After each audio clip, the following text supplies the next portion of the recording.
Assalamualaikum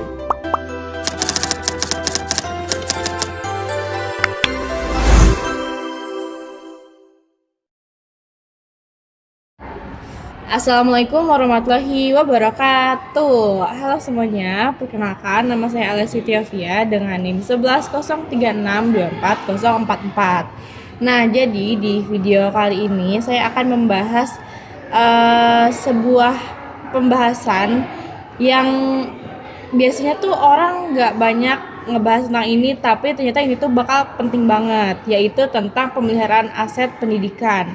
Dan saya juga akan menjelaskan penerapannya di SMA YMK 2 di Jakarta.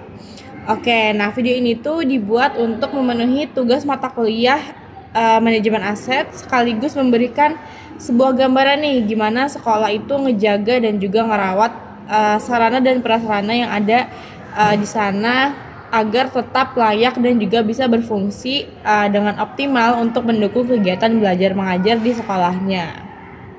Nah, jadi di setiap sekolah itu kan pasti punya berbagai aset pendidikan nih, mulai dari ruang kelas, laboratorium, perpustakaan, terus juga peralatan-peralatannya kayak komputer, proyektor, dan meja kursi dan lain-lain. Nah, semua aset itu punya peran yang penting dalam menunjang keberhasilan proses pendidikan. Tapi masalahnya yang sering terjadi itu kurangnya perawatan rutin atau terbatasnya anggaran atau juga belum adanya sistem pemeliharaan yang terencana yang akhirnya membuat fasilitas itu cepat rusak dan juga tidak efisien saat digunakan. Nah, karena itulah pemeliharaan aset ini tuh jadi bagian yang penting dalam manajemen sekolah gitu. Jadi bukan cuma untuk memperpanjang umur barangnya, tapi juga untuk menjaga kenyamanan dan keselamatan seluruh warga yang ada di sekolah. Oke, tadi kan udah dijelasin ya, kalau dalam konteks pendidikan itu pemeliharaan aset ini tuh mencakup pengelolaan semua fasilitas belajar dari meja, kursi hingga peralatan-peralatan yang ada di sekolah itu. Nah, tujuannya apa sih kalau pemeliharaan aset ini? Jadi tujuannya itu tadi udah sempat disinggung. Kalau yang pertama itu untuk memperpanjang usia pakai aset. Yang kedua bisa untuk menjamin kesiapan dan juga keamanan pengguna. Dan yang ketiga itu untuk menekan biaya perbaikan yang besar gitu ya. Dan yang terakhir nih tujuannya itu untuk mendukung kelancaran kegiatan belajar dan mengajar di sekolah. Nah, kalau misalnya udah ada pemeliharaan yang baik di sekolah, sekolah itu bisa menciptakan lingkungan yang bersih, nyaman dan juga aman bagi warga sekolah, baik itu siswa, guru ataupun itu juga jadi menggambarkan, menunjukkan tanggung jawab lembaga dalam mengelola sumber dayanya gitu. Kemudian di kegiatan pemeliharaan di sekolah ini biasanya itu dilakukan secara terencana dan juga berkelanjutan. Nah, ada nih beberapa jenis kegiatan yang biasanya dilakukan. Yang pertama itu ada perawatan atau pemeliharaan terus-menerus. Jadi kegiatan ini tuh biasanya tuh dilakukan setiap hari, kayak misalnya membersihkan ruang kelas, terus juga menyapu halaman, membersihkan jendela, merapikan meja kursi, atau biasanya kalau di sekolah itu kita ada piket kelas kayak gitu. Dan yang kedua itu ada perawatan berkala.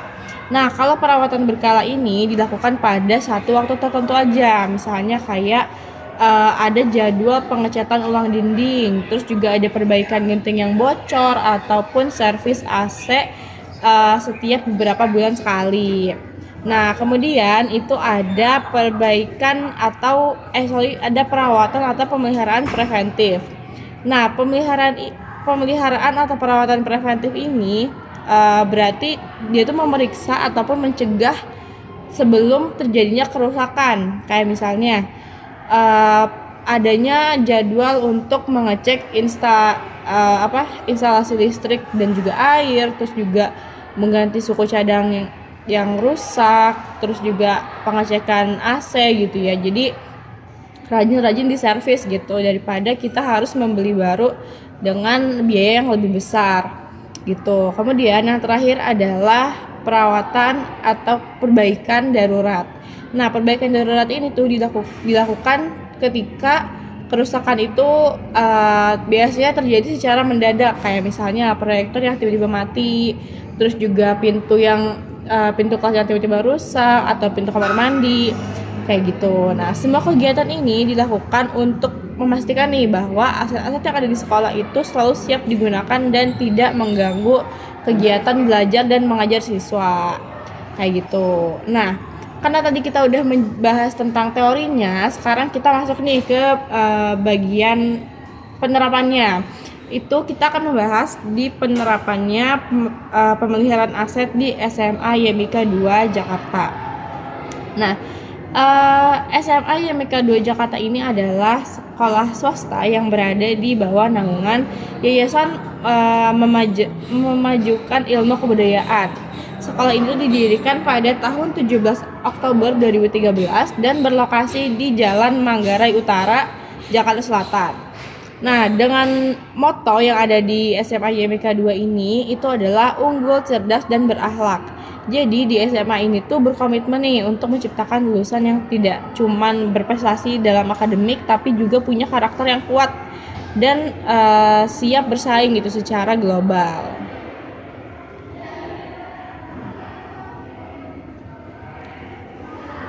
Nah, kemudian tentunya di SMA YMK ini juga memiliki visi misinya tersendiri gitu yang mungkin teman-teman bisa baca di website resminya SMA YMK 2. Nah, untuk mendukung gitu ya penerapan visi misi itu, SMA YMK 2 ini tuh punya beberapa fasilitas yang bisa digunakan oleh warga sekolahnya nih, kayak misalnya kalau di sana tuh ada 12 ruang kelas yang nyaman untuk digunakan, sudah ber-AC juga. Terus ada laboratorium komputer, ada ruang guru, ruang kepala sekolah, perpustakaan, area taman, itu semua tertata dengan rapi. Nah, fasilitas-fasilitas itu menjadi aset yang penting yang harus dijaga oleh semua warga sekolah agar tetap berfungsi dengan optimal dalam menunjang pembelajaran. Nah, berdasarkan hasil observasi ataupun wawancara yang sudah saya lakukan dengan pihak SMA YMIK 2, di sana itu punya sistem pemeliharaan yang sudah terencana dan juga cukup efisien gitu. Jadi setiap awal tahun pihak sekolah itu melakukan pendataan aset, itu baik mencatat jenisnya, jumlahnya, kondisinya bagaimana, terus juga tahun pembelian setiap sarana itu kapan kayak gitu. Nah, data-data inilah yang akan menjadi dasar dalam menentukan prioritas pemeliharaannya. Pemeliharaan rutin ini dilakukan dalam 2 kali dalam setahun. Biasanya itu terjadi pada bulan Juni dan juga Desember. Tapi untuk aset-aset yang penting gitu ya atau yang sering digunakan kayak misalnya proyektor, komputer ataupun AC kelas, perawatan itu bisa cenderung lebih sering daripada aset-aset yang lain gitu.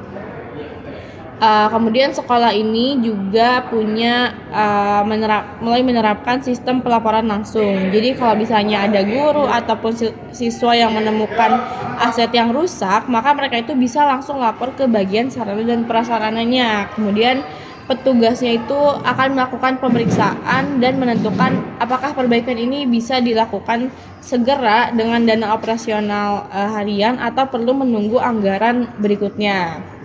Kayak gitu. Kemudian selain itu audit internal yang dilakukan setiap semester oleh tim sekolah itu dilakukan untuk mastiin nih kondisi semua fasilitas itu bagaimana.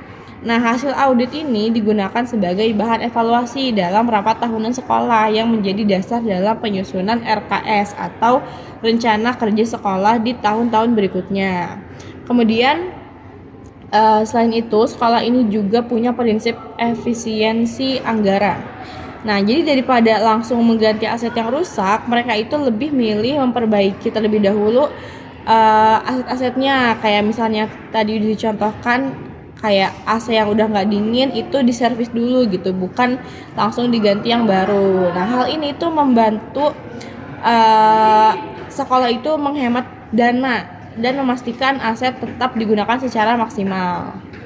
Kemudian tentu saja pelaksanaan pemeliharaan aset ini tuh nggak selalu berjalan tanpa hambatan. Jadi pasti ada nih tantangan-tantangan tersendiri gitu dari atau yang dihadapi oleh SMA YMIK 2 ini.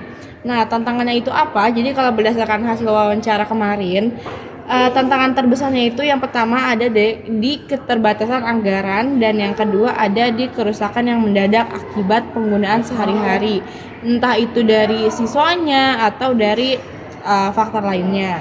Nah, tapi sekolah ini atau SMA YMK 2 ini tuh punya mampu gitu mengatasinya dengan menerapkan sistem fleksibilitas anggaran. Nah, yang memungkinkan penggunaan dana operasional harian ini tuh untuk perbaikan-perbaikan darurat, kayak misalnya ada uh, pintu kamar mandi yang rusak. Itu kan kita nggak mungkin kalau misalnya kita diemin aja gitu yang nggak ada pintunya. Jadi itu kan salah satu yang urgent gitu. Jadi mereka tuh bisa nih langsung mengatasi dengan anggaran anggaran darurat itu, anggaran operasional harian itu, yang pastinya juga dengan persetujuan kepala sekolah dan juga yayasan. Nah, selain itu, sekolah ini juga melibatkan seluruh warga sekolah dalam menjaga fasilitas nih. Misalnya, kayak tadi kalau dari murid-muridnya itu ada piket kelas, terus juga misalnya ada Jumat bersih, terus juga dari pihak sekolahnya tuh ada edukasi gitu ya tentang pentingnya menjaga sarana dan prasarana atau aset-aset di sekolah. Nah, hal ini nih yang bikin siswa ataupun warga sekolah di sana itu lebih aware gitu, lebih ikut merasa memiliki gitu, bertanggung jawab terhadap aset-aset sekolah yang ada. Seperti itu. Nah, dari pembahasan yang kita yang sebetulnya nggak terlalu panjang tapi nggak singkat juga, ini kita bisa simpulin nih kalau pemeliharaan aset itu merupakan bagian yang penting di manajemen sekolah yang bertujuan untuk menjaga kualitas dan juga efektivitas proses belajar dan mengajar.